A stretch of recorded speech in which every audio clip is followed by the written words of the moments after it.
여러분 안녕하세요. 여러분과 이야기할 이야기는 지난 시간에 이어서 역시 우리가 요약에 대한 이야기, 부동산학 개론의 전체적인 이야기를 갖다 우리는 한번 쭉 이렇게 부동산학에 대하여 생각해 볼 필요가 있습니다. 여러분이 이제 우리가 바로 파트 2에서 네 번째 나오는 뭐가 되느냐, 투자 이론에 대한 이야기를 지난번 하다가 말았죠. 이 투자 이론부터 우리가 신경을 쓰자. 그래서 오늘 나머지 시간 동안에는 부동산에 대한 뭐가 되느냐, 투자 이론이 어떤가, 그리고 지대와 집가는 어떻게 우리가 예비 지식을 가지고 들려야 될 건가 하는 이야기를 우리가 쭉 살펴보며, 특히 이 투자, 오늘날 가장 부동산학에서 여러분이 잘 아는 시험 문제 출제 빈도가 높은 게 뭐죠? 투자 이론입니다. 투자에 나오는 여러 가지의 산술적 개념, 수리적 개념, 이런 것들을 갖다 정확하게 여러분이 파악하는 것이 매우 중요하다, 이렇게 말씀드릴 수 있죠. 그래서 여러분하고 같이 여러 가지 이야기를 갖다가 여기서 우리가 많은 시간을 투여하며 하고, 그 다음에 거기 끝나면 이제 여러분 3절에 가게 되면 우리가 잘 알고 있는 바로 부동산에 대한 이야기 속에서, 부동산 이야기 속에서 우리가 자주 이야기가 되는 게 활동이 되겠습니다. 그래서 부동산을 가지고 있을 때 일어나는 여러 가지 활동, 소유의 활동, 거래 활동, 부동산에 대한 정책 활동, 이런 활동에 대한 흐름을 갖다 가볍게 우리가 살펴보고, 그 다음에 네 번째 이야기로 가서 우리가 생각할 거는 감정평가, 가치에 대한 정확한 평가를 갖다 우리가 감정평가인데 어떤 절차인가 하는 이야기를 얘기하고, 마지막에는 바로 가격에 대한 공시제도, 바로 정부나 공공단체에서 가격을 제시하는 공시가격이 존재함으로 해서 우리는 어떤가 하는 이야기를 가볍게 서머리하며 요약하며, 바로 우리가 전체적인 이야기, 앞에 1교시에서 우리가 앞부분 이야기를 쭉 했다면 뒷부분도 얘기를 하고, 그 다음에 이제 하나하나 파트마다 책을 가지고 여러분하고 꼼꼼히 이야기를 하지만, 먼저 우리는 어떤 걸 배울 것인가 하는 개요를 먼저 한번 살펴본다는 의미에서 바로 파트 1에서부터 파트 2에 된다 그러면 4까지 부동산 기초가 어떤가, 그리고 아까 얘기하던 부동산 경제학 속에서 우리는 투자 이론에 신경을 쓰자. 그리고 이제 세 번째 가게 되면 바로 활동에 대한 이야기가 어떤가, 그 다음에 우리가 봤을 때 감정평가는 어떻고, 마지막에 뭐냐, 바로 이 공시제도가 어떤 의미를 주느냐 하는 이야기를 여러분하고 쭉 먼저 아웃라인을 잡아주고 전체 맥을 한번 잡아봄으로 해서 우리가 이해되죠? 바로 진행하는 데 도움이 된다. 여러분이 대학교 다니실 때도 계속 그런 이야기를 많이 듣고, 또 대학 교재를 수업을 할 때도 바로 가장 중요한 게 첫 시간의 그 요약, 바로 교수가 말하는 첫 시간의 요약을 정확히 한다는 게 매우 중요하죠. 그래서 전체 내용이 어떤가를 갖다 먼저 우리가 전체 서문의를 한번 쭉 하고 부분적으로 하나하나에 대하여 세밀하게 들어가는 것, 그 바로 여러분이 해야 되느냐 그러면 좋은 결과를 가져올 수 있다 하는 걸 여러분 알듯이, 오늘은 바로 후반부에 속하는 이야기, 후반부에 속하는 이야기 속에서 이제 여러분하고 같이 얘기하는 이야기가 바로 부동산에 대한 투자, 이 부위를 집중적으로 얘기를 조금 하고 하나하나 가볍게 터치하지만 전체 내용이 어떻게 구성됐구나 하는 이야기를 우리가 고민하면 될 것 같습니다. 그럼 여러분 여기에서 굉장히 중요한 투자 이론의 핵심 이야기는 뭐가 되죠?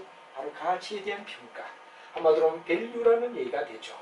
가치를 언제 가치로 보느냐, 미래 가치로 볼 건가, 현재 가치로 볼 건가. 그래서 지난 시간에도 얘기를 했습니다만, 미래 가치를 현재로 우리가 당겨주는 바로 얘기를 갖다 우리가 현가라는 얘기를 갖다 우리가 얘기를 했죠. 바로 잘 알지만 현재를 갖다 0시점이다, 그리고 1시점, 2시점, 3시점 이렇게 쭉 시간이 흘러갈 때 바로 우리는 일반적으로 뭐가 되냐, 여기 N시점, 여기 무한대가 나온다면 1시점에 들어온 돈을 C1, 2시점에 들어온 돈을 C2, 3시점에 들어온 돈을 C3, CN, C의 무한대라고 얘기할 때 이 내용을 갖다 전부 다 현재 가치로 환산해 주자 하는 이야기를 지난번 얘기할 때 현재 가치라고 우리가 말했죠. 미래 가치를 전부 다 현재로 따지면 얼마가 되죠? 하는 이야기를 하고, 사람들은 바로 유동성, 현재 돈을 더 좋아한다. 똑같은 100만 원이라면 현재와 미래라 그러면 사람들은 누구나 현재 100만 원을 더 선호하는 유동성 선호라고 얘기를 하죠. 그래서 우리가 일반적으로 봤을 때 여기에 나오는 이야기를 지난 시간에도 계속 얘기를 했습니다만, 바로 화폐 시간 가치, 화폐 시간 가치를 어떻게 우리가 따져줄 건가. 그래서 우리가 여러 가지 이야기를 갖다가 쭉 하며, 특히 여기서 우리가 얘기하는 이야기는 바로 현재 가치와 미래 가치, 현재를 갖다가 미래로 바꿀 거냐, 미래 가치를 현재로 바꿀 거냐, 요 내용 속에서 지난 시간에 여러분하고 얘기했던 것 중에 중요한 이야기가 바로 원리합계 개념. 원리합계를 여러분이 정확하게 알면 굉장히 도움이 된다 하는 이야기를 제가 쭉 설명을 했습니다. 그래서 우리가 일반적으로 본다면 뭐가 되냐 그러면 바로 미래 가치를 현재 가치로 우리가 얘기한다면 현재는 바로 1 플러스 R의 T분의 CT, 바로 여러분들이 잘 아는 시그마 T는 1부터 N까지다 이럴 때 바로 우리는 미래에 바로 나올 돈을 현재 가치의 가치로 뭐가 되느냐 그러면 바로 나타내자. 그럼 뭐가 되느냐 그럼 이게 바로 현재 가치를 나타낸다라고 지난 시간에 제가 원리합계 개념을 가지고 설명을 했죠. 이걸 좀 생각하며 나가자. 그래서 예를 들어서 만약에 우리가 봤을 때 모두 돈 들어오는 이야기를 현재 가치, 예를 들어 C1 시점 같으면 C1 나누기 1 플러스 R에 뭐가 되냐 1시점, 요 C2 같으면 1 플러스 R에 2시점, 이렇게 우리가 쭉 대가 미래에 들어올 돈들을 갖다 현재 가치로 환산한 것을 바로 현재 가치다 하는 말을 우리가 했던 거 생각을 해주면 충분히 이해를 할 수 있고 화폐 시간 가치를 우리가 논할 수 있다 하는 이야기를 여러분이 알아두시면 되겠습니다. 그 다음에 우리가 일반적으로 봤을 때 미래에 대한 어떤 투자를 얘기할 때 굉장히 중요한 이야기가 바로 부동산 투자는 뭐 어떤 점이 우리가 봤을 때 하나의 주요한 이슈가 되느냐 할 때 우리는 바로 시장의 위험이라는 얘기가 나오죠. 그래서 우리가 여러 가지 위험이 있는데 여러 가지 위험 속에서 우리가 본다 그러면 바로 여러 가지 위험을 어떻게 우리가 분석할 수 있느냐 하는 이야기를 생각할 때 바로 여기 첫 번째 위험은 우리는 잘 알고 있다시피 시장 위험이다. 시장 위험을 갖다 생각하라 그런 얘기가 되죠. 첫 번째는 시장 위험이 굉장히 중요한 이야기다. 그래서 첫 번째 이야기는 바로 위험 속에서 우리가 나눈다면 부동산을 가지고 있으면서 일어날 수 있는 위험은 첫째는 뭐냐? 시장 위험이 어떤가? 시장 위험이라는 얘기가 나오죠. 시장 위험은 누구나 겪는 공통적 위험을 갖다 시장 위험이라고 얘기를 하게 되죠. 그다음에 두 번째 뭐가 되느냐 그럼 바로 우리가 봤을 때 어떻게 운영하느냐. 운영이 위험이라고 얘기를 하는데 일명 경영 위험이라고도 얘기를 합니다. 경영 위험이다 이렇게 우리가 말하죠. 그럼 여기다가 일반적 투자는 요 2단계까지 가는데 부동산의 경우는 뭐가 되느냐 그럼 바로 여러분이 잘 아는 위치적 위험이다. 바로 위치적 위험이라는 말은 부동산이 안고 있는 바로 위치가 어떠냐에 따라 여러 가지 일어날 수 있는 변동 요인을 위치적 위험이라고 얘기를 하죠. 오히려 위치가 더 좋기 때문에 부가적 가치를 높여주는 경우도 있고 위치가 어디냐 열악하기 때문에 오히려 이탈이 될 수도 있다 하는 이야기가 되면 이걸 갖다 위치 위험이라고 얘기를 합니다. 그래서 우리가 보통 경영을 얘기할 때 시장 위험 그리고 운영 위험, 운영은 자기가 경영한다는 얘기가 되죠. 그 두 가지를 갖다가 우리가 일반적으로 얘기할 때 나타나는 이야기는 뭐냐? 그럼 그림을 얘기하면 바로 이런 얘기가 되겠습니다. 바로 우리가 봤을 때 자기가 잘 운영하면 위험을 낮출 수 있는 위험을 갖다 경영 또는 운영 위험이라고 얘기를 하죠. 운영과 뭐가 되냐? 경영 위험은 자기가 관리를 잘하면 위험을 최대한 낮춘다. 그러나 시장 위험은 누구나 다 겪어야 되는 위험을 갖다가 얘기하며 체계적이라고 얘기를 하죠. 이건 체계적이다. 체계적인 내용은 바로 줄일 수 없는 위험. 시장에서 자기만이 줄일 수 없는 어떤 위험을 갖다 우리는 체계적 위험이라고 얘기를 하더라 이거죠. 반면에 뭐가 되느냐? 자기가 잘 운영을 하면은 경영 위험은 뭐가 되느냐? 굉장히 여러 가지 종목을 잘 분산하면 영월까지 시킬 수 있다 이거죠. 그러나 시장의 위험은 뭐가 되느냐? 그럼 그대로 누구나 다 겪어야 하는 위험. 예를 들어 우리가 미국 발 금융위기다. 이거는 대한민국 사람이든 세계 사람이든 누구든 금융에 대한 위험은 다 느껴야 되는 위험. 이걸 갖다 우리는 베타 계수란 말을 쓰고 체계적 위험이라고 얘기를 한다면 예를 들어 자기가 투자를 잘해서 위기를 잘 모면하면서 포트폴리오, 뒤에 가면 포트폴리오라는 내용이 나오죠. 포트폴리오는 종목의 수를 갖다 최대한 넓혀주는 것. 종목의 수를 최대한 넓혀준다. 그런데 우리가 일반적으로 봤을 때 이런 바로 포트폴리오를 최대한 넓혀준다 그런 이야기 속에서 나오는 이야기는 종목의 수를 우리는 넓혀준다. 그리고 부동산만 하는 게 아니라 뒤에 보면 투자를 예금이나 정권이나 그 다음 뭐가 되느냐 부동산 이렇게 보통 통상 세 개로 이렇게 분산시키자 그런 이야기를 우리는 포트폴리오라는 말을 갖다 쓰게 됩니다. 포트폴리오다. 그래서 여러분이 포트폴리오라는 개념은 뭐가 되느냐? 포트는 짐꾸러미를 얘기하죠. 짐이다. 그럼 폴리오는 샀다라는 뜻이 됩니다. 샀다. 짐을 꾸러미 이렇게 분리시켜 사는 게 중요하지 하나의 왕창 어디 되느냐 그러면 치면은 곤란하다. 그래서 이제 이런 이야기가 포트폴리오가 되는데 포트폴리오든 이런 위험을 갖다 우리가 생각하는데 핵심적 이야기는 바로 시장의 위험은 누구나 겪는 위험. 그러나 경영 위험은 자기가 운영을 어떻게 하느냐. 아까 얘기하듯이 포트폴리오. 이 포트폴리오가 잘 되면 경영 위험은 어디 되느냐? 죽을 수 있다. 한마디로 말하면 투자의 종목을 한쪽에 집중하지 말고 흩어라. 그래서 우리가 일반적으로 봤을 때 짐꾸러미를 하나에 두지 않고 여러 개를 나누어 가지는 거. 짐꾸러미를 꾸러미 따로따로 쌓는다 하는 게 포트폴리오죠. 그러니까 이제 여러분이 잘 알지만 뭐 예를 들어 주식을 사고 그 다음에 뭐가 되느냐 그럼 부동산을 사고 예금을 사고 이와 같이 적절하게 나누면 바로 이게 뭐가 되죠? 바로 경영 위험은 최대한 0에 수렴시킬 수 있다. 그러나 시장 위험은 어쩔 수 없는 위기의 위험. 이건 누구나 겪는 이야기다. 그래서 우리가 일반적으로 얘기 나누는 위험 속에는 바로 시장 위험, 이게 바로 있고 그 다음에 자기가 가지는 경영 운영 위험이 있고 운영 위험은 최대한 포트폴리오를 통하여 종목의 수를 늘려주면 위험을 굉장히 줄일 수 있다. 이건 운영이죠. 시장 위험은 체계적 위험이기 때문에 자기 혼자서 어떻게 줄일 수 없는 위험이다. 그리고 이제 바로 위치적 위험은 아까도 말했지만 부동산이 안고 있는 위험. 이 세 가지를 갖다 통상 부동산에서는 투자 위험 속에서 나타나는 중대한 위험, 바로 여러분 잘 아는 시장 위험, 누구나 겪는 것. 운영 위험은 자기가 가능하면 뭐가 되냐, 분산하면 없애줄 수 있는 위험. 그리고 위치적 위험. 이 세 가지를 갖다 통상 뭐가 되느냐 그러면 부동산 투자 이야기할 때 알아둬야 되고, 그 다음에 이제 포트폴리오는 바로 여러 종목을 너무 한쪽에 부동산에 치우치고 또는 아니면 예금만 하고 이런 건 바람직하지가 않다. 그래서 가능하면 뭐가 되느냐, 자기가 가지고 있는 재산을 갖다 여러 종목에 투자를 분산해주자 하는 걸 우리는 포트폴리오라고 얘기를 한다 하는 걸 우리는 뒤에 가면 배우게 됩니다. 그래서 이제 이런 시장 위험 속에서 시장 위험과 경영 위험을 갖다 우리가 얘기하는 이런 위험 속의 포트폴리오라는 관리를 우리가 배우게 되고, 그 다음에 이제 가끔씩 어야 되느냐 그러면 이런 얘기가 뒤에 가면 나오게 됩니다. 그림을 갖다 그려준다면 이런 그림을 갖다 우리가 그릴 수가 있겠죠. 어떤 그림이냐 하는 얘기가 되는데, 바로 부동산을 배우면서 우리가 얘기해야 되는 건 바로 기대 수익률이다 하는 말이 나옵니다. 좌표를 우리가 그릴 때. 그러면 사람들은 거의 어디에 되느냐, RF, 무위험이라는 말이 됩니다. 예를 들어 국공채나 고신용 채권의 경우는 정부가 또는 공공단체가 어디에 되느냐, 약간 보장해준다 이거죠. 이 수익점은 위험이 0이면서도 수익은 어디 되죠? 반드시 난다. 이걸 갖다 무위험이라고 얘기를 합니다. 그리고 이제 여러분 잘 아는 효율적 투자선, 효율적 투자선이라는 말이 나오죠. 효율적 투자선. 이 효율적 투자선이라는 말은 누구나 효율적으로 생각할 수 있는 투자선을 갖다 우리가 생각하자. 그러면 여기와 무위험 수익과 만나는 교차점을 갖다 찾는 게 이게 바로 투자의 결정점이 되는 겁니다. 내가 본수업할 때 자세히 설명을 드리지만 이렇게 되죠.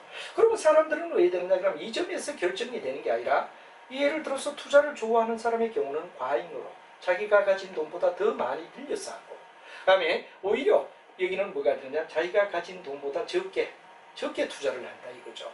그래서 사람의 선호에 따라 이건 바로 위험을 선호하는 형, 이건 위험을 갖다가 선호를 기피하는 형, 안전 보수적인 거. 이 점에서 이루어진다 그러지만 여기는 이루어지지 않고 바로 어떤 투자를 가느냐, 그리고 위험에 뭐가 되느냐 그러면 바로 회피적인 입장에서 선을 그으면 만나는 교차점인데, 여기 선을 갖다 우리가 쫙 그었을 때 바로 위험을 좋아하는 사람, 위험을 싫어하는 사람, 이걸 갖다 우리가 뒤에 갖다 배우게 되는 이야기가 이제 쭉 나오게 됩니다. 이렇게 해서 투자라는 이야기가 나오게 되고, 투자는 아까도 말했지만 시장에 누구나 겪는 위험을 갖다 시장 위험이라고 하면 체계적 위험이라고 했죠.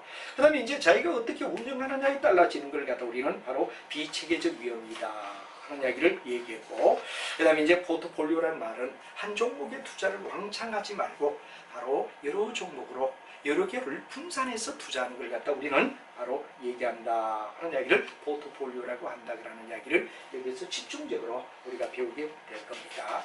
자, 그 다음에 이제 거기에서 이제 여러 가지 수익을 갖다 우리가 또 따지는 방법에서 여러분이 뭐가 되느냐 그러면 자주 나오는 게 NPV, 미래 가치를 현재 가치로 전부 다 바꾸는 NPV, 순현가라 그런 말을 갖다가 가지고 순현가가 얼마 되느냐를 갖다 가지고 우리가 투자를 논하자 이런 얘기를 갖다 우리가 쓰는데, 이것들을 갖다 우리는 뭐라고 하냐, 그걸 갖다 NPV 기법이다 하는 말을 씁니다. NPV는 바로 net present value다. 그래서 미래에 일어날 모든 수익을 현재 갖다 놓고 비교하는 거. NPV다. 한 말을 쓰죠. 그 다음 우리가 봤을 때 내부 수익률법이라는 말은 내부 수익률법 이런 말이 나오는데 내부 수익률은 바로 자기가 투자하는 돈과 자기가 현재 투자하는 돈과 미래에 들어올 돈을 갖다가 얘되느냐 그럼 우리가 전부 다 뭐가 되느냐 그럼 이렇게 나왔을 때 요 R 자기가 투자한 돈의 C0 그 다음 이게 뭐가 되느냐 R 요게가 있는다면 얼마를 갖다가 그래서 미래에 들어올 돈을 갖다가 1 플러스 R에 뭐가 되느냐 T로 나눴을 때 요 X가 이해되죠? 그게 바로 내부 수익률을 나타낸다 이거죠. 수익률이 예를 들어 우리 회사는 10%다. 근데 수익률을 갖다 계산했더니 이 투자는 9%밖에 안 된다는 기각이죠. 왜? 자기 회사는 10%를 벌어야만 최소한 투자를 하는데 9%밖에 안 되기 때문에. 그러나 만약 우리 회사 수익이 예되느냐 그러면 예를 들어서 10%인데 투자를 했더니 12%짜리 투자더라. 그럼 오케이. 왜? 자기들이 생각하는 내부 수익률. 내부란 말은 자기 회사를 얘기하는 거죠. 그보다 수익률이 크면 오케이다. 그러나 수익률이 작으면 기피한다 하는 게 내부 수익률이라는 말을 갖다 우리가 쓰고 그 다음에 이제 우리가 중요한 이야기는 뭐가 되느냐 그러면 바로 여기는 우리가 봤을 때 아까는 투자한 돈과 미래에 들어올 돈이 어디 되느냐 자기가 투자할 돈과 투자로 인하여 들어오는 돈 투자로 인하여 들어오는 돈을 갖다 현가로 우리가 했을 때 이게 같아지는 점을 갖다 우리는 뭐라 그러냐 그러면 이렇게 우리가 따져주는 거 요거와 요걸 비교하는 겁니다. 이게 이제 우리가 봤을 때 자기가 미래에 투자해서 얻는 돈과 현재 투자한 돈의 차이가 얼마냐 이 두 가지를 비교해서 예를 들어 요게 더 많으면 투자 오히려 꼬르박는다 그러면 투자하지 말아야 되겠죠. 요래 될 때는 우리가 투자를 해야 된다. 요때는 투자를 하지 마라. 이게 바로 뭐냐 그러면 여러분들 뒤에 가서 배우겠지만 NPV 모든 걸 현재 가치로 우리가 따지자. 현재 투자하는 금액과 미래에 들어올 돈을 갖다 현재 가치로 환산했는데 이득이 되면 투자, 손해가 되면 기각하자. 이게 바로 NPV였다면 여기는 뭐가 되느냐 그러면 NPV를 차로 여기는 따지죠. NPV는 어디까지나 차로 따져가지고 현재 투자하는 금액과 미래에 들어올 돈을 현재 가치로 따지는 걸 차로 따졌다면 여기는 B로 C0에다가 바로 1 플러스 R에 뭐가 되느냐 T에다가 CT를 놓은 요거 미래에 들어올 돈이 B를 갖다 따지는 거예요. 아마 여기는 0보다 커야 된다는 기준 차는 0이죠. 그러나 B는 뭐가 되죠? B는 절대 1입니다. 1. 1보다 크냐? 1보다 적으냐? 여기에 의하여 1보다 크면 투자해. 1보다 적으면 포기해. 이런 기법을 갖다 우리는 바로 여러분 잘 아는 부가난 수익성 지수법 그러니까 PI라는 말을 쓰는데 PI는 NPV는 차를 얘기하고 PI는 바로 분수로 나타내서 분모와 분자 속에서 자기가 투자한 현재 돈과 미래 들어올 돈을 현재로 나타낸 게 1보다 크다면 이익이 되는 장사. 현재 투자한 돈과 미래 들어올 돈을 갖다 분자 분모에 놓았을 때 1보다 작다면 꼴박는 장사. 이렇게 우리가 따지는 기법을 갖다 우리가 하나하나 내용을 갖다 여러분하고 배우게 된다 하는 이야기가 되고 그 다음에 돈을 얼마만큼 똑같은 입장이라면 얼마나 빠른 속도로 돈을 회수하느냐. 회수가 빠르면 투자를 하라. 회수가 느린 것보다는 빨리 현금화가 될 수 있는 쪽이 더 유리하다. 그런 걸 회수기준법이라는 말을 우리가 쓰는데 그런 이야기들 여러분하고 뒤쭉 가서 꼼꼼하게 우리가 따져보고 그다음 여러 가지 비율 분석이 나옵니다. 비율 분석은 바로 주어진 자료의 여러 가지를 가지고 예를 들어 뭐 재무불이행 위험률, 그 다음에 총자산 위험률, 영업 경비 위험률 이런 것들을 갖다 우리가 하나하나 논하는 비율 분석을 갖다 우리가 배우게 된다 하는 이야기가 되고 그 다음에 이제 뒤쪽 가면 바로 지대. 지대는 뭐고 지가는 뭐냐 하는 말을 여러분 잘못하면 지대나 지가를 우리가 오해하기가 쉬운데 지대는 바로 땅을 빌려주고 받는 임대료를 얘기하는 겁니다. 여기는 바로 대라는 말은 임대료를 얘기하는 거죠. 임대료. 임대료가 왜 되느냐. 땅을 빌려주고 임대료가 왜 되죠? 하는 말이라면 지가는 바로 땅값을 얘기하는 거죠. 땅값이 얼마냐. 땅값이 어떻게 변화하느냐 하는 이야기를 가지고 바로 지대와 지가라는 두 가지 이론을 가지고 여러분하고 쭉 우리가 분석하게 된다 하는 게 바로 지대와 지가에 대한 이야기.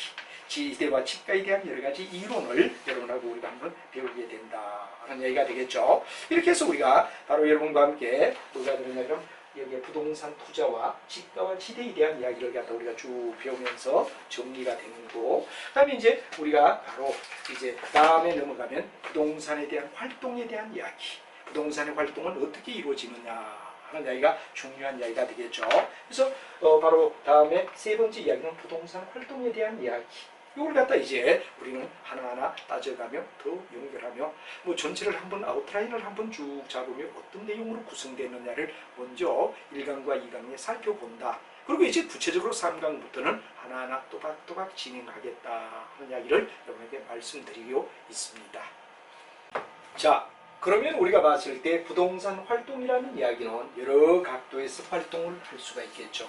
그래서 부동산에 대한 이야기를 갖다 우리가 생각할 때마다 부동산을 가지는 여러 가지 활동의 이야기가 바로 3편의 우리가 파트 3의 이야기가 되죠. 우리가 궁극은 부동산을 대상으로 하여 전개될 수 있는 모든 행위, 활동을 우리는 일반적으로 부동산에 뭐가 되느냐 활동이다 이렇게 우리가 말합니다. 그래서 부동산 활동에는 여러 가지가 있겠지만 가장 첫째 중요한 이야기를 우리가 얘기하라 그러면 소유 활동입니다. 내가 부동산을 갖다가 어디에 되느냐면 소유한다. 내가 부동산을 갖다 소유한다 그럴 때 소유의 개념이 되겠죠. 그래서 이 부동산을 갖다 소유하고 그 다음에 두 번째는 뭐가 되느냐 이 부동산 소유하는 걸 갖다 거래할 수가 있다. 그리고 이제 부동산에 대한 뭐가 되느냐 그런 관련된 정책을 갖다 우리가 생각하는 것은 바로 소유나 개인 활동은 비교적 어떻죠? 비교적 개인과 개인끼리가 이루어지는 게 주된 행위라고 얘기하면 정책은 바로 여러분 잘 아는 정부나 또는 공공기관에서 공공단체에서 예되는 그러면 통제할 수 있는 컨트롤하는 이야기 이 개념이 뭐가 되냐 그러면 바로 우리가 봤을 때 하나의 정책이다 이렇게 우리가 말할 수 있습니다. 여러분이 이제 중요한 이야기는 바로 이 파트 3에 들어가게 되면 부동산을 가지고 일어날 수 있는 모든 상방적인 이야기가 있겠죠. 그래서 우리가 잘 알지만 소유를 하고 소유가 있으면서 일어날 수 있는 여러 가지 활동 또 여러분들 잘 알면 바로 바잉과 셀링 살 수 있고 팔 수가 있죠. 이럴 때 거래에서 일어날 수 있는 여러 가지 활동 그리고 이제 바로 정부에서 통제적 입장에서 뭐가 되느냐 정책을 펴는 활동 이런 것들을 전부 다 묶어서 우리는 부동산 활동이다 하는 영역으로 정리를 갖다 내리며 이 단원을 우리가 배우게 됩니다. 아까도 말했지만 부동산을 대상으로 전개될 수 있는 모든 행위 이런 걸 갖다 우리는 뭐라 하죠? 부동산의 활동이다 하는 얘기를 갖다 우리가 얘기하죠. 그래서 여러 가지 부동산 활동에는 처분을 한다든가 아니면 반대로 취득한다든가 취득과 처분이 뭐가 되느냐 교환 활동이다. 기브와 테이크라는 개념을 가지는 거죠. 예를 들어 땅을 갖다가 상대에게 건너주고 반대급부로 돈을 받는다. 그럼 우리는 일반적으로 봤을 때 바로 파는 쪽 처분이 되는 거죠. 사는 쪽은 뭐가 되느냐 그럼 취득의 이야기가 된다. 그걸 갖다 두 사람만의 이야기가 아니라 정부의 정책에 의한 뭐가 되느냐 공시화 시키는 개념 또는 아니면 등기로서 보장을 해주는 개념 이런 것들이 어디에 되느냐 그러면 하나의 정책의 이야기라고 말할 수 있다 하는 얘기가 되죠. 자, 그 다음에 우리가 일반적으로 봤을 때 소유로 일어날 수 있는 여러 가지 활동은 어떤가 가볍게 우리가 본다면은 바로 토지를 갖다 이용할 수 있는 이야기 토지를 최대한 뭐가 됩니까 바로 이용해서 우리가 봤을 때 뭐가 되느냐 그러면 최유효한 땅으로 이용하는 것 이게 뭐가 되느냐 그러면 부동산의 이용의 첫 번째가 두고 두 번째는 개발을 할 수가 있다 세 번째는 뭐가 되느냐 관리를 할 수 있다. 그래서 우리가 일반적으로 이용개발관리라는 이야기 이용개발 관리가 뭐가 되느냐 그러면 부동산 소유 활동에서 일어날 수 있는 세 가지 프로그램이다 하는 걸 우리가 자세히 나중 가서 배우게 됩니다. 자, 그 다음 부동산의 거래 활동은 여러분 잘 알지만 바로 팔고 산다는 얘기가 되는 거죠. 그래서 일반적으로 부동산이 일어날 수 있는 여러 가지 이야기가 있겠지만 일단은 부동산의 경영을 우리가 한다든가 부동산 경영 과정을 한다든가 이런 것들이 전부 다 뭐가 되느냐 부동산에 뭐가 되느냐 그러면 바로 하나의 개발에 속한 거래 활동에 속하는 영역이라고 우리가 말할 수 있죠. 그래서 여러분이 잘 알지만 여기도 역시 경영과 똑같이 PDS의 과정을 갖다 거친다. 보통 PDS라는 이야기는 바로 계획을 세우고 실시를 하고 평가를 한다 하는 단계를 3단계로 우리가 축적할 수가 있고 이 3단계를 좀 더 예들었냐 그러면 확대시키면 뭐가 되느냐 포스코다 하는 말을 쓰죠. 바로 여러분 잘 아는 계획을 세우고 조직을 짜고 시위를 하고 조정을 하고 통제를 한다. 그래서 플랜, 오가나이징, 스태핑, 코디네이팅, 컨트롤링이다. 그래서 우리가 얘기하는데 이건 바로 이제 PDS라고 단축할 수도 있고 포스코로 넓혀줄 수도 있는데 여기도 우리가 바로 마케팅 우리가 부동산에 뭐가 되느냐 그럼 경영 과정은 뭐라고 얘기하느냐 계획을 세우고 조직을 짜고 그리고 여러 가지 뭐가 되느냐 그러면 바로 관리를 하고 지시를 하고 통제를 한다. 그러는 포스코의 개념이 바로 부동산의 업의 경영 과정이라고 말할 수 있다 하는 말이 되죠. 그 다음에 이제 우리가 중요한 이야기는 부동산에 대한 마케팅 활동이라는 말이 됩니다. 마케팅은 바로 뭐가 됩니까? 니드와 완트를 갖다 조율해주는 이야기.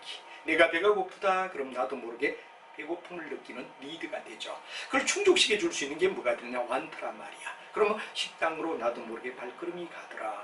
배가 고프다 식당으로 가더라. 바로 니드와 완트라는 이야기가 있듯이 역시 토지에 있어서도 또는 부동산에 있어서도 우리는 니드와 완트라는 이야기를 충족시켜주는 역할을 갖다 우리는 부동산에 대한 마케팅 활동이다. 이렇게 우리가 말하죠. 그래서 필요로 하는 사람, 팔겠다는 사람, 이 사이에서 바로 기브와 테이크라는 이야기 속에서 서로가 매매가 이루어지는 걸 갖다 우리는 부동산 마케팅 활동이다. 그런 얘기를 얘기할 수 있죠. 그래서 여러 가지 부동산 우리가 이야기 속에는 뭐 여러 가지 전략이 나옵니다. 가장 먼저는 뭐가 되느냐 부동산에 있어서 일종의 하나의 마케팅의 전략이다. 이런 말을 갖다 우리가 쓸 수 있는데 뭐 이런 이야기를 갖다 우리가 같이 한번 본다면 이런 이야기가 되겠죠. 하나의 과정 속에서 우리가 잘 알고 있지만 부동산에 있는 마케팅의 활동은 바로 중요한 이야기가 뭐가 되느냐 STP가 됩니다. 맨 먼저 뭐가 되죠? 넓은 시장을 갖다 해야 되느냐 그러면 쪼개라 그런 걸 세분화라고 얘기를 합니다. 세분화다. 시그멘테이션이라 그래서 일단 넓은 시장을 특성에 따라 세분화하라. 1번째 이야기가 되죠. 그럼 두 번째 이야기는 내가 요 시장에 들어가겠다 하고 요걸 갖다 우리가 딱 잡으면 타켓화라고 얘기가 되겠죠. 그리고 여기에서 뭐가 되느냐 1등을 갖다 차지한다 그럴 때 위치화라고 얘기를 하죠. 세분화다. 그 다음에 여기에 뭐가 되느냐 그럼 타켓은 표적화라고 얘기를 하죠. 표적을 잡아라. 표적화가 되고 그 다음에 여기에서 1등, 2등을 갖다 취하는 걸 갖다 위치화라고 얘기를 하더라. 그래서 우리는 세분화, 표적화, 위치화라는 이야기 STP의 과정을 갖다 취하는 게 뭐가 되죠? 부동산 활동에 있어서 일어나는 뭐가 되느냐 그럼 바로 전략적 수립 단계라고 얘기를 하더라. 그래서 마케팅의 전략적 수립 단계는 시장을 세분화하고 그 속에서 내가 들어가서 활동할 영역을 잡는 게 바로 타겟화가 되고 그 속에 내가 어떻게 1등을 하느냐 포지셔닝은 바로 1등을 하느냐 그래서 알려주느냐 자기가 알려지느냐 하는 이야기를 STP라고 얘기하며 마케팅 전략에 나오는 이야기를 우리가 쭉 배우게 됩니다.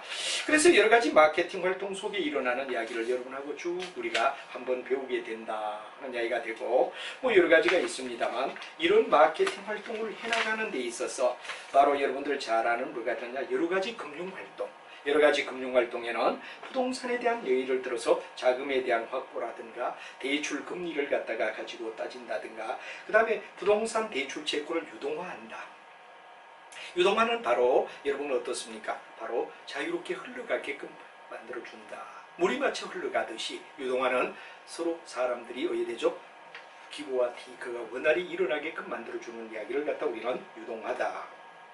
그 다음에 부동산에 대한 채권을 보전한다. 뭐 이런 이야기가 금융원칙에서 우리가 배우게 되고 그 다음에 부동산이 하나의 담보물로서 바로 금리를 갖다가 우리가 책정하는 데 있어서 매우 중요한 이야기가 되고 부동산 시장에 여러 가지 나타나는 이야기 속에 우리가 잘 아는 뭐가 되느냐 그러면 바로 금리는 프리미엄 여러 가지가 있죠. 우리가 일반적으로 말해서 뭐가 되느냐 그러면 만약에 부동산 시장에서 뭐가 되느냐 이자율은 어떻게 우리가 계산되느냐 하는 이야기에 중대한 이슈를 갖다 가볍게 하나만 터치를 해본다면 이런 이야기가 있겠죠. 우리가 일반적으로 봤을 때 뭐가 되느냐 그러면 주택에 대한 여러 가지 만약에 뭐 금리를 갖다 결정한다 할 때 금리의 이야기는 뭐냐 바로 금리를 나타내는 이야기를 I라고 얘기를 하자. I라고 얘기하고 그 다음에 여러분 잘 아는 이자율 시중의 이자율이 어느 정도 되느냐 이자율을 우리는 고민하지 않을 수 없죠. 이 금리에 대한 여러 가지 금리에 대한 어떤 내용은 바로 이자율의 영향을 받는다.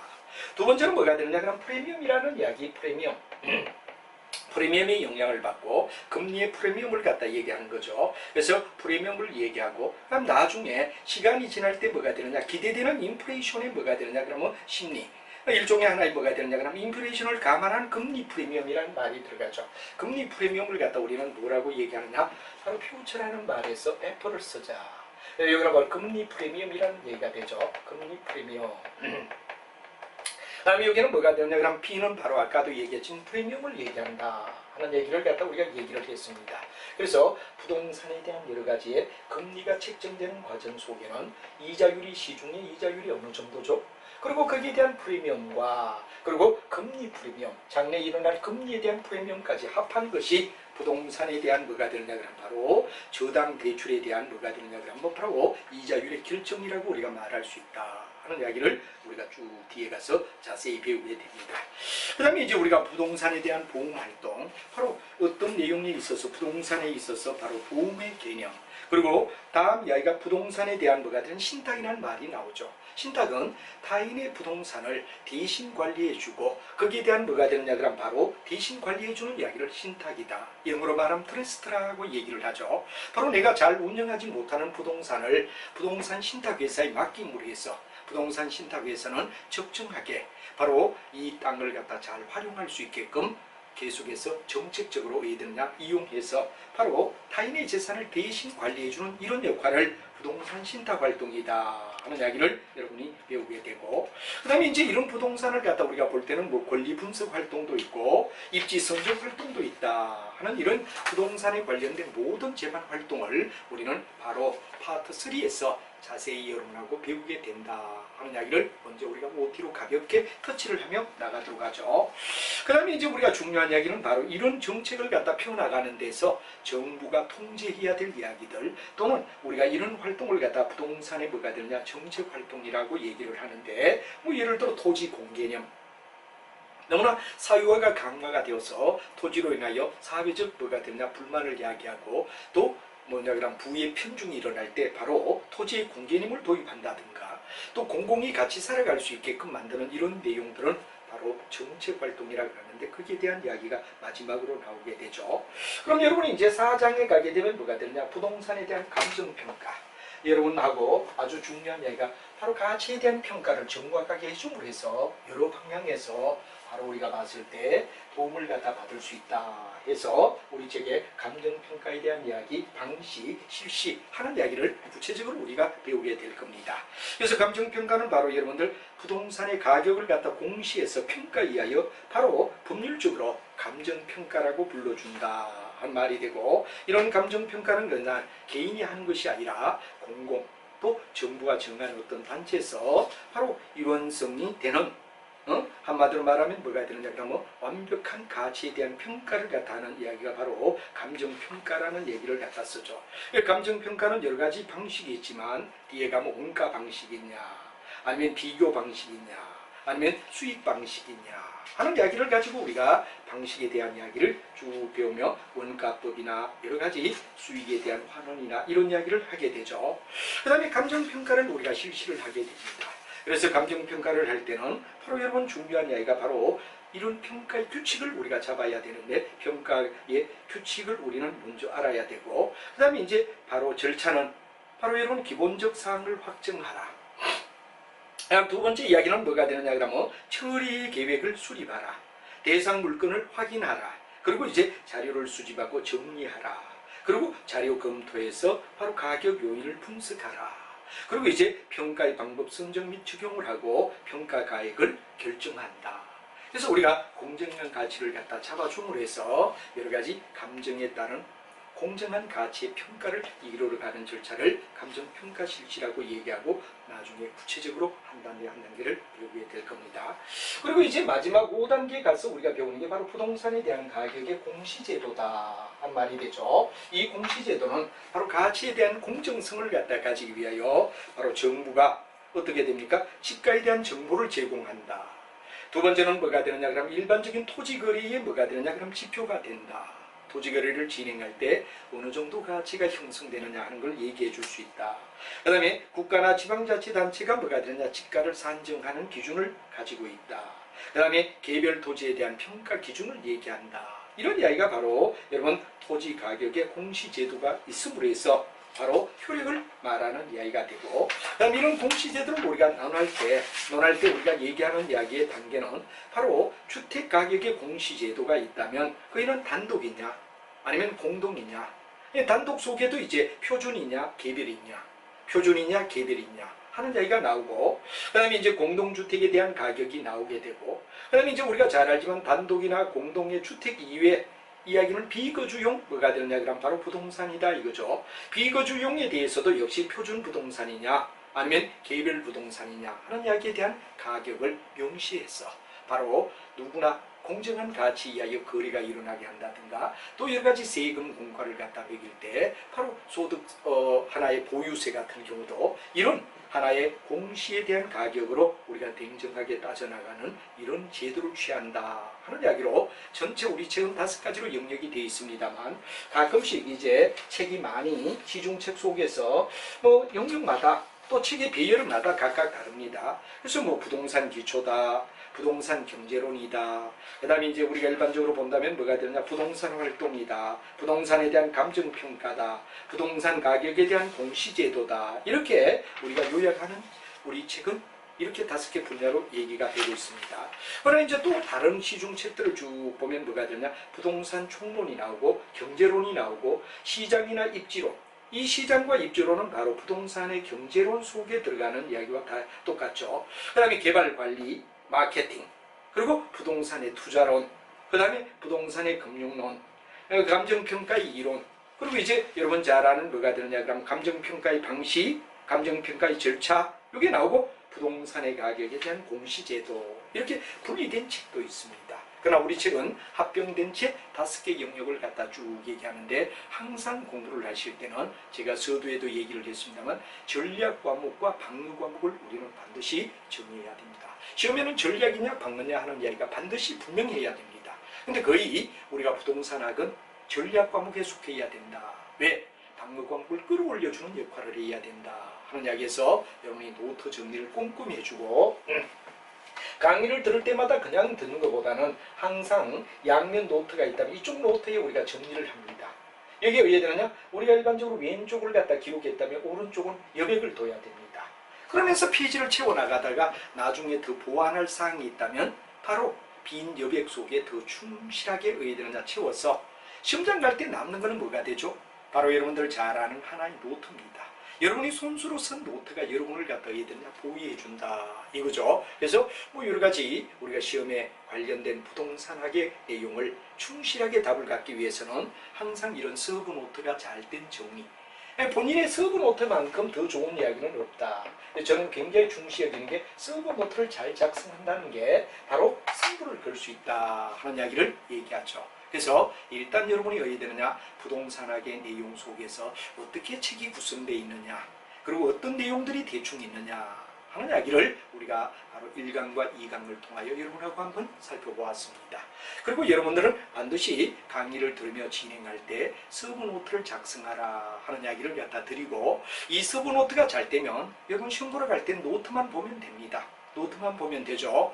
그리고 이제 중요한 이야기는 본인 스스로가 해야 되느냐 그러면 수업을 들으면서 잘 정리를 해서 한 정리정돈이 잘 된다는 게 아주 중요한 이야기가 되겠습니다. 그냥 듣는 거, 또 뭐 학원 같은 데서 가르쳐주면 그것만 들으면 된다, 이런 말에 현혹되면 안 됩니다. 공부는 본인 스스로가 하는 거고, 또 강의를 우리는 들으면서 스스로 노트를 갖다 만들어가는 습관을 가져달라는 얘기를 드리고, 학원에서 수업을 갖다 듣는 석 달은 우리가 공부를 작심하고 수업하면 2주면 끝납니다. 공부량이 너무 적다 이겁니다.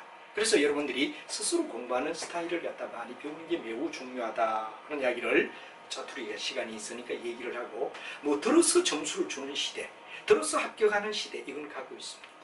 스스로 공부하고 스스로 고민하고 동영상을 듣고 노트를 만들고 그 다음에 고민하는 이런 자세가 필요하지 않나 하는 이야기를 들으며, 공부도 시대에 따라 변화를 갖다 가져와야 되며, 시험에 대한 대비도 학원에 가서 수업 듣는 거 절대 이제는 안 됩니다. 5%밖에 안 됩니다.